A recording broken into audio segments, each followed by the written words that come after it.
Langit malam di alas Roban terasa lebih gelap dari biasanya.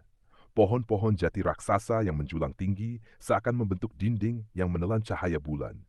Suasana sunyi, hanya terdengar suara angin yang berdesir di antara dedaunan dan sesekali lolongan anjing liar di kejauhan.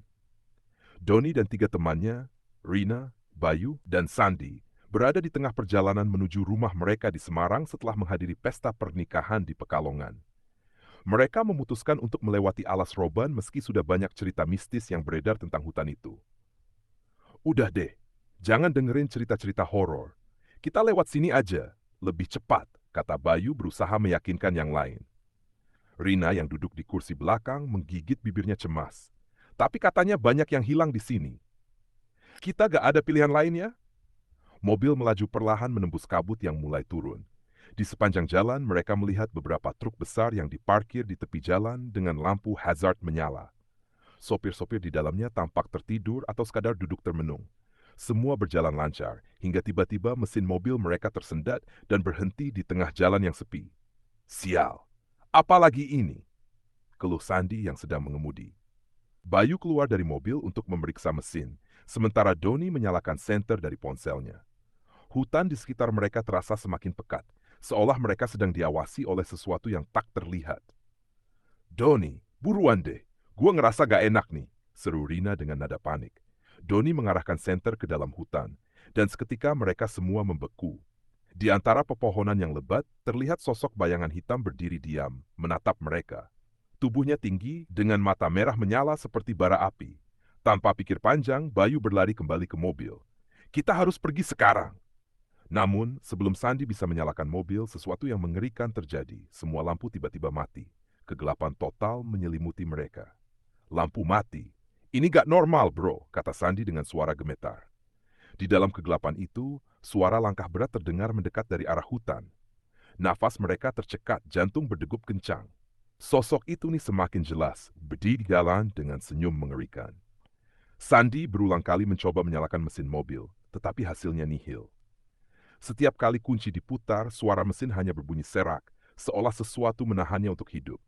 Sementara itu, sosok di tepi jalan tetap berdiri diam, matanya yang merah berkilat menatap tajam ke arah mereka. Jangan lihat ke matanya, bisik Rina ketakutan menutupi wajahnya dengan tangan. Aku pernah dengar, kalau kita lihat matanya, kita bakal. Diam Rina, jangan ngomong yang aneh-aneh, potong Doni dengan suara bergetar. Bayu menelan ludah, tangannya gemetar saat mencoba meraih ponselnya. Namun layar ponselnya tiba-tiba mati total, seakan tak ada sinyal kehidupan.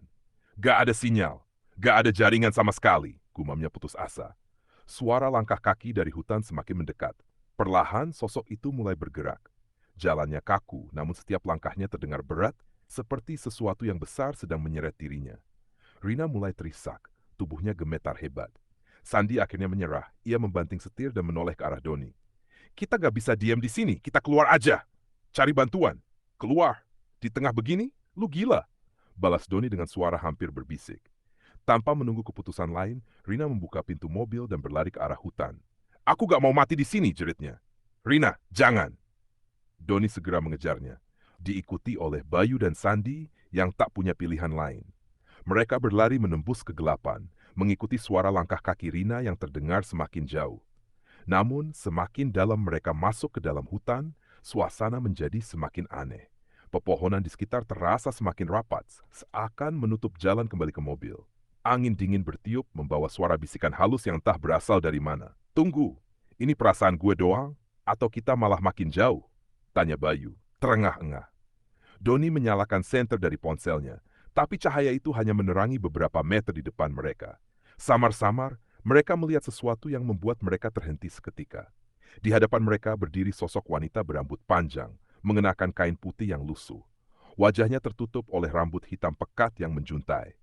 Sosok itu berdiri diam di tengah jalan setapak, tak bergerak sedikit pun. Sandi mundur perlahan. Jangan, jangan lihat dia. Bisiknya ketakutan. Tapi terlambat. Sosok itu tiba-tiba menengadahkan kepalanya dan mata hitam kosongnya menatap langsung ke arah mereka. Seketika, hawa dingin menusuk tulang dan suara tawa lirih mulai terdengar di antara pepohonan. Tiba-tiba, dari arah yang berlawanan, terdengar suara langkah kaki Rina yang berlari panik ke arah mereka. Lari! Lari! Teriaknya histeris. Tanpa pikir panjang, mereka semua berbalik dan berlari sekuat tenaga, meninggalkan sosok mengerikan itu di belakang. Namun, jalan setapak kini terasa tak berujung. Seakan mereka terperangkap dalam labirin tanpa jalan keluar. Doni, Bayu, Sandi, dan Rina terus berlari sekuat tenaga, menembus pekakatnya hutan alas roban yang semakin mencekam. Nafas mereka tersengal, jantung berdebar kencang, namun rasa takut yang menghantui mereka jauh lebih besar daripada kelelahan yang mulai menyerang. Di belakang mereka, suara tawa lirih wanita bergaun putih itu terus menggema, seolah mengikuti setiap langkah mereka. Suara itu semakin dekat, namun mereka tak berani menoleh. Jalan ini harusnya ke arah keluar kan? Tanya Bayu panik, sambil mencoba mengenali rute yang mereka lalui. Tapi kenapa kita kayak muter-muter di tempat yang sama? Sahut Doni, tatapannya liar mencari tanda-tanda jalan keluar. Tiba-tiba, Rina berhenti mendadak. Tunggu, ini mobil kita, ujarnya histeris, menunjuk ke arah sebuah mobil yang tampak familiar di antara pepohonan. Mereka semua menatap tak percaya. Mobil yang mereka tinggalkan sebelumnya kini berdiri di tengah jalan hutan, dalam keadaan yang persis seperti saat mereka tinggalkan. Lampu hazard masih menyala redup, dan pintu samping kiri yang sebelumnya dibuka Rina juga masih terbuka lebar. Ini gak mungkin. Kita udah lari jauh ke dalam hutan, bisik Sandi, tubuhnya gemetar hebat. Doni mencoba berpikir jernih. Kita nggak punya pilihan lain. Kita masuk mobil, coba nyalakan lagi, dan pergi dari sini. Mereka semua setuju, segera berlari menuju mobil. Doni yang pertama kali masuk diikuti oleh Rina dan Bayu. Sandi buru-buru masuk ke kursi pengemudi dan mencoba menyalakan mesin lagi. Ya Tuhan, nyala dong, nyala, teriaknya sambil memutar kunci kontak. Tiba-tiba, mesin mobil meraung keras dan lampu depan menyala menerangi jalan di depan mereka. Namun di saat yang sama, di depan mobil, berdiri sosok wanita bergaun putih tadi. Kali ini wajahnya terlihat jelas, kulitnya pucat kehijauan, matanya kosong, dan mulutnya tersenyum lebar dengan gigi tajam berlumuran darah. Rina menjerit histeris, sedangkan Sandi tanpa pikir panjang langsung menginjak pedal gas sekuat tenaga. Mobil melaju kencang, menabrak sesuatu di depannya yang entah apa, lalu melesat keluar dari hutan dengan kecepatan penuh. Jalanan yang sebelumnya terasa berkelok-kelok kini berubah menjadi jalan lurus. Seakan mereka baru saja keluar dari sebuah dimensi lain. Lampu jalan mulai terlihat di kejauhan dan perasaan lega mulai muncul di wajah mereka. Namun saat mereka merasa aman, Rina yang duduk di kursi belakang tiba-tiba menangis terisak. Ada apa, Rin? Tanya Doni berusaha menenangkan. Rina perlahan-lahan menoleh ke jendela samping dan berbisik dengan suara gemetar. Dia masih di luar, mengikuti kita. Mereka semua menoleh dan di luar jendela, di balik pepohonan yang mulai menipis, terlihat sosok wanita itu berlari dengan kecepatan yang mustahil, mengikuti mobil mereka dengan tatapan penuh kebencian. Mobil melaju dengan kecepatan penuh di jalanan yang mulai menurun, meninggalkan bayang-bayang pepohonan alas roban di belakang mereka. Namun meskipun mereka sudah keluar dari hutan, sesuatu yang mengerikan masih mengikuti mereka. Bayu menatap ke jendela dengan wajah pucat. Dia masih di sana. Dia gak berhenti. Suaranya bergetar. Napasnya tersengal karena ketakutan.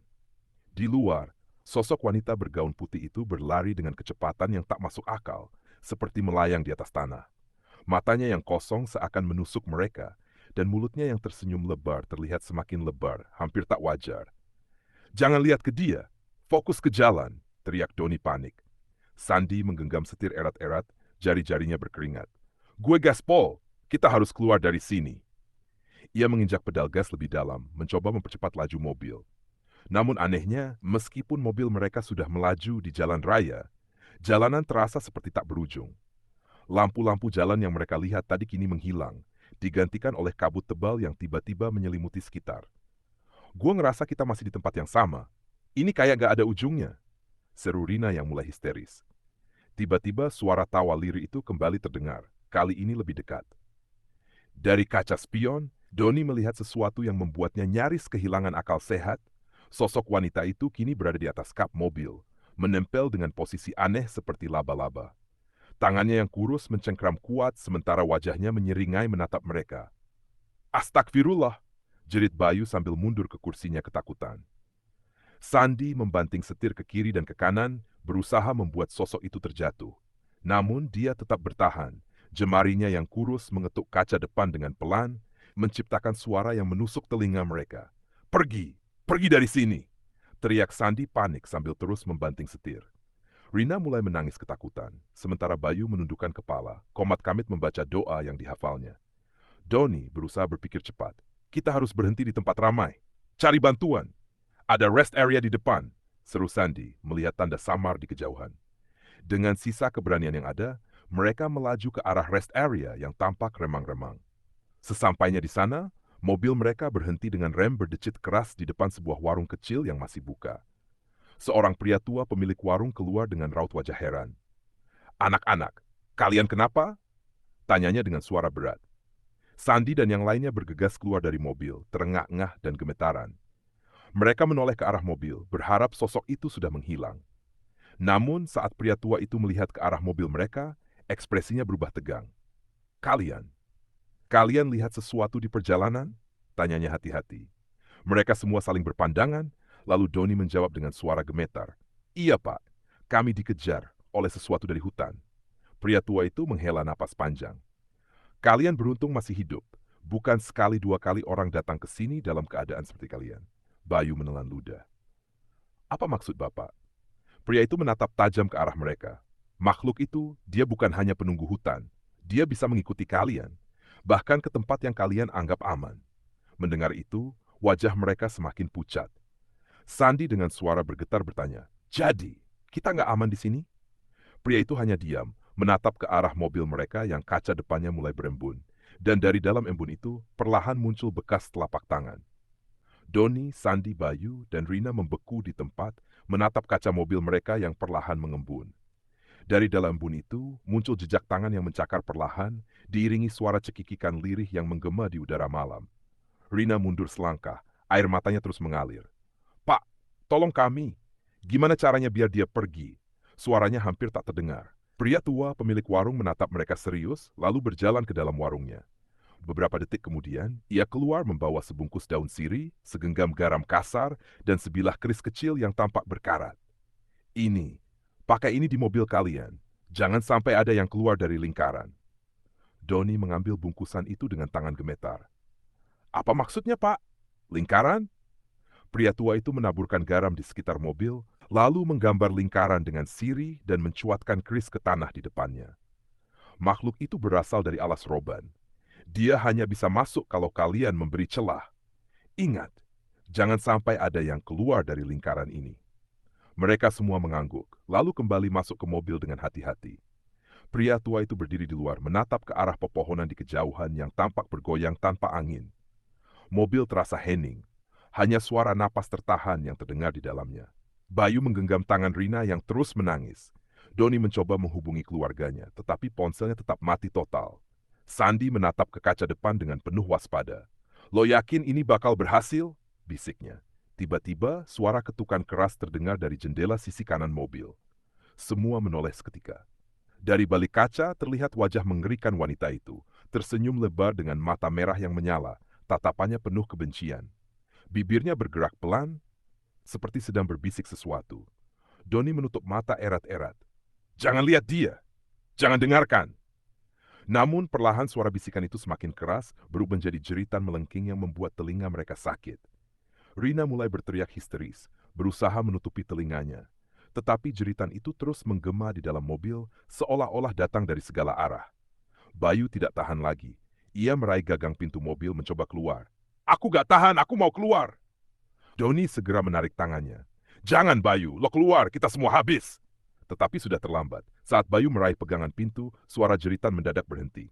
Hening, terlalu hening. Mereka semua menoleh keluar. Sosok wanita itu telah menghilang. Dia udah pergi?" tanya Sandi, berharap. Pria tua di luar masih berdiri tegak, menatap ke arah hutan dengan raut serius. "Belum, dia belum pergi. Dia hanya menunggu kalian lengah." Tiba-tiba, suara gedoran keras menghantam bagian atap mobil, membuat mereka semua berteriak. Sandi dengan panik langsung menyalakan mesin mobil dan menancap gas keluar dari rest area. Mobil melaju kencang, meninggalkan pria tua itu yang hanya bisa menggeleng pelan. Dalam perjalanan, mereka tak berani bicara. Rina terus berdoa dalam hati. Doni hanya menatap jalan di depan, sementara Bayu terdiam dengan wajah pucat. Setelah beberapa kilometer, mereka melihat tanda jalan yang menunjukkan kota terdekat. Akhirnya mereka tiba di area yang ramai dengan lampu jalan terang dan kendaraan yang berlalu lalang. Mereka berhenti di sebuah SPBU, keluar dari mobil dengan nafas tersengal. Udah, udah aman kan? Tanya Rina dengan suara lemah. Sandi mengangguk, meskipun wajahnya masih ketakutan. Kayaknya kita udah jauh dari hutan itu. Namun, ketika Doni membuka bagasi untuk mengambil air minum, napasnya tercekat. Di dalam bagasi, terdapat jejak tangan berlumuran tanah yang panjang, seolah sesuatu telah ikut bersama mereka sepanjang perjalanan. Doni menutup bagasi dengan cepat dan menatap yang lain. Kita nggak boleh cerita ini ke siapapun. Mereka semua saling berpandangan, menyadari bahwa mimpi buruk ini belum benar-benar berakhir.